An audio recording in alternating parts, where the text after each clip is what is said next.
essentially, we're just going to stick to what we see, and I shall try and help you through it. Here we go, ladies and gentlemen. If you look to your left, here's Gerald Cooper in the XA41. Since 2009, and still currently British aerobatic champion, top 10 in the world since 2007, second in the world freestyle in 2013 in Texas. Just take a look at this, ladies and gentlemen, the aircraft.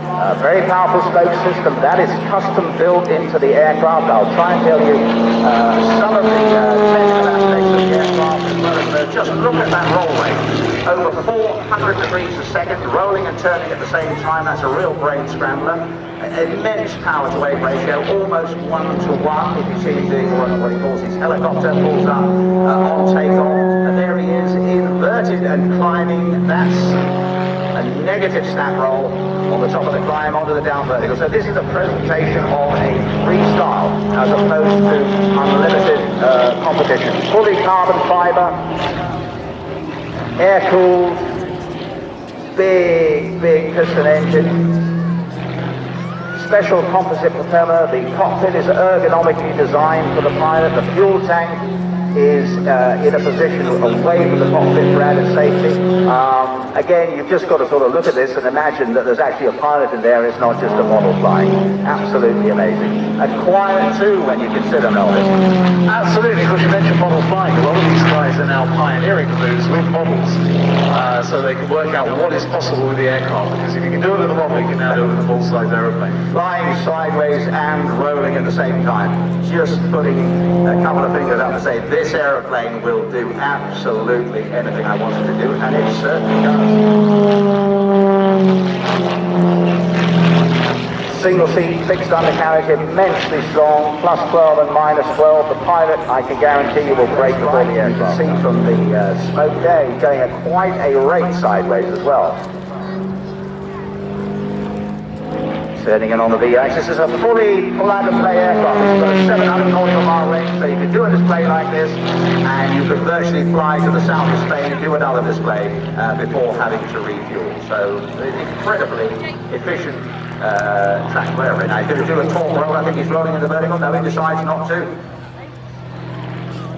And a negative snap roll on the way down, back onto the V-axis. And you can see he's not just going left and right, Melvin, on the A and the B as we call it, but using the 45. Going this way. So for the uninitiated, the A-axis is left to right, the B-axis is in towards you, and then we have the 45s at an angle as well. Oh, that's nice. Yeah, what we call a necktie, a gyroscopic maneuver. You stamp on the pedal, usually to the left, right forward stick, and just hang on and hope till you see something you recognise. No, it's not true. They're utterly controllable, utterly stoppable to within a degree of where you want to be. This is not to the left and into the vertical again to fly sideways. So you really shouldn't be able to do things like that with an aeroplane. That is absolutely wonderful. Now this is the first machine to be fully crash tested by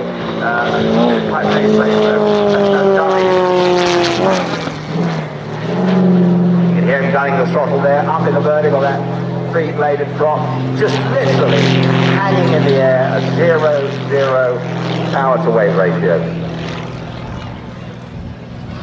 Completely conventional tailwheel aircraft, fixed undercarriage, and look at that for controllability. Just pulling away from naught airspeed into the vertical, maintaining it, and stall turn to the left, to the down vertical. Smoke back on again, coming in off 45 again, and rolling.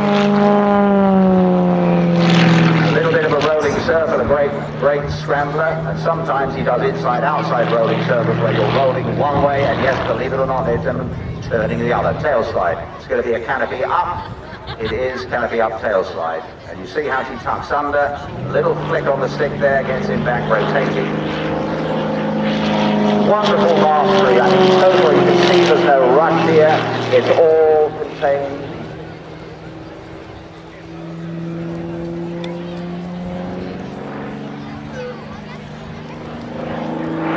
On the out on the ailerons, they've got little aerodynamic surface called stage, which assists not in the roll rate. You wouldn't think you needed to have any assistance in the roll rate, it's so fast, but also what it does is it reduces.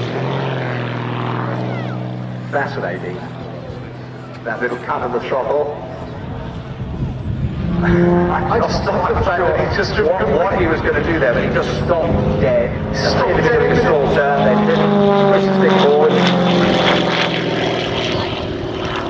Those remarkable, as I say, aerobatic qualities, as you can see. Big control surfaces too. I think we can say quite safely that this aeroplane is flying for all of the time except when it isn't. There are times where it's just hanging there on the engine. That's all that's keeping it up there.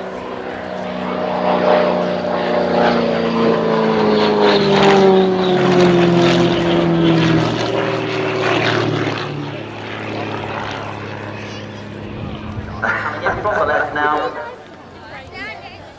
Quite fast for landing, but take a look again and touches down despite that high-speed approach, quite short.